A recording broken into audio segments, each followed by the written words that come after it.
दोस्तों ये चीज़ money plant और दूसरे पौधों में पावरफुल खाद का काम करती है, जो कि ऑर्गेनिक भी है और ठंडी भी। अगर आपका मनी प्लांट का पौधा या दूसरे पौधे गर्मी की वजह से सूख रहे हैं, ना तो उन पौधों पर फूल आ रहे हैं, ना फल और ना ही सब्जियां, या फिर मनी प्लांट के पत्तों का साइज बड़ा नहीं हो रहा, मनी प्लांट के पत्ते पीले हो जाते हैं, या फिर मनी प्लांट के पत्तों में सुराख हो जाते हैं, जिसकी वजह से आपका मनी प्लांट का पौधा दिन ब दिन कमजोर होता जा रहा है। तो इन सभी प्रॉब्लम को खत्म करने और मनी प्लांट की ग्रोथ को बढ़ाने के लिए, मनी प्लांट के पत्तों का साइज बड़ा करने के लिए आज की वीडियो में मैं आपके मनी प्लांट के लिए एक बेहतरीन पावरफुल ऑर्गेनिक नेचुरल खाद लाया हूं। अगर इसको आप अपने मनी प्लांट और दूसरे पौधों में इस्तेमाल करेंगे तो आपके पौधे तेजी से ग्रोथ भी करेंगे। इसको इस्तेमाल करने के बाद आपको अपने पौधों से अच्छा रिजल्ट देखने को मिलेगा। तो दोस्तों बिना टाइम वेस्ट किए मैं आपको बताता हूँ कि ये चीज क्या है, आपको कहाँ से मिलेगी और इसे मनी प्लांट में इस्तेमाल करने का तरीका क्या है।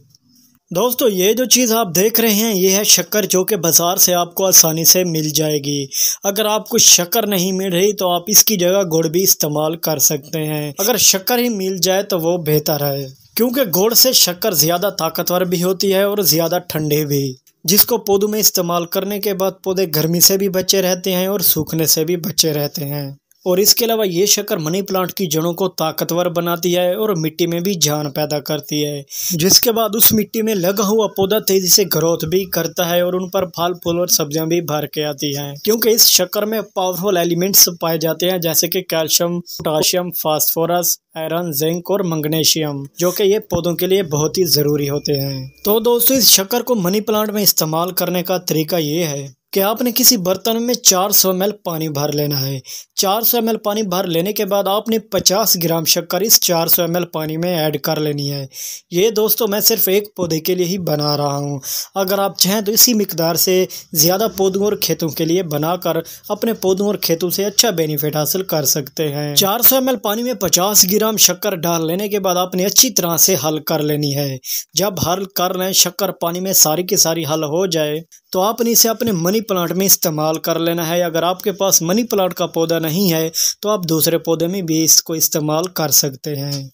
अगर आपके गमलों में मिट्टी सख्त है तो पहले खुदाई कर लें, बाद में आप इस फर्टिलाइजर को उस गमले में डालें। इससे ये फायदा होगा कि जितना ही गमले में मिट्टी नरम होगी उतना ही तेजी से ये फर्टिलाइजर पौधे की जड़ों को मिलेगा, ऊपर खड़े खड़े खुश्क नहीं होगा, जिसकी वजह से आपका मनी प्लांट का पौधा ऊपर से तेजी से ग्रोथ भी करेगा, पत्तों का साइज भी बढ़ेगा, पत्ते सूखने से भी बचे रहेंगे और आपके मनी प्लांट के पौधे पर ज़्यादा गर्मी भी असर नहीं करेगी, जिसके बाद आपका भी मनी प्लांट का पौधा बन जाएगा जंगल जैसा घना और खूबसूरत। दोस्तों अगर आप इस शक्कर को दोबारा अपने मनी प्लांट और दूसरे पौधों में इस्तेमाल करना चाहते हैं तो हर 20 दिन के बाद दोबारा भी अपने मनी प्लांट और दूसरे पौधों में शक्कर को इस्तेमाल कर सकते हैं। इसका कोई भी साइड इफ़ेक्ट नहीं, ये पौधों को कोई भी नुकसान नहीं पहुंचाती। अगर आप ये सोच रहे होंगे कि शक्कर पौधों में इस्तेमाल करने से पौधों पर छोटे छोटे से चूंटियां अटैक करेंगी या मकोड़े अटैक करेंगे, तो इस शक्कर से ना तो पौधे को चूंटियां नुकसान पहुंचाएंगी, ना ही मकोड़े और ना ही कीड़े, क्योंकि ये शक्कर पेस्टिसाइड भी होता है जो कि पौधों को कीड़े मकोड़े और चूंटियों से बचाने में मदद करती है। तो दोस्तों अगर आपके पास भी बहुत ज़्यादा गर्मी है तो एक बार अपने मनी प्लांट और दूसरे पौधों में शक्कर का ज़रूर इस्तेमाल करें। इससे आपको अपने पौधों से अच्छा भी रिजल्ट देखने को मिलेगा। उम्मीद करता हूं दोस्तों आज की मेरी छोटी सी वीडियो आपको पसंद आई होगी। अगर आपने अभी तक मेरे चैनल को सब्सक्राइब नहीं किया तो सब्सक्राइब भी कर लें, ताकि ऐसी वीडियो आपको भी मिलती रहे।